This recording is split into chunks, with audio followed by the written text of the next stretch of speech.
ঘুম থেকে উঠলে যে সঙ্গে সঙ্গে ঘুম ছেড়ে যাবে তা কিন্তু নয়। ঘুম থেকে ওঠার পর এরকম 10 মিনিট বিছানায় বসে থাকবো, তারপরে গিয়ে উঠে তারপরে এই যে ব্রাশ করে নিয়েছি, একটু ঘোরাঘুরি করে তারপরে এই যে আমার আর মায়ের জন্য চা করতে এলাম। তার আগে সোনামাকে খাইয়ে দিয়েছি।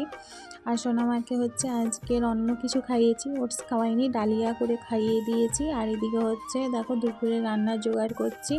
আর ওদিকে সোনামাকে মা ধরেছিল বলে এদিকে তাড়াতাড়ি করে সবজিটা কাটা হয়ে গেছে। তারপর ঘরটাকে ঝাঁট দিয়ে চলে গিয়েছিলাম, নিজে সোনামাকে স্নান করিয়ে দিয়েতে ও ঘুমিয়ে গেছে। আর এদিকে হচ্ছে ওকে টিপ পরিয়ে দিচ্ছি। আর ও জেগে থাকলে না কিছুতেই টিপ পরাতে পারি না, ও ঘুমিয়ে গেলে ওকে টিপ পরানো হয়।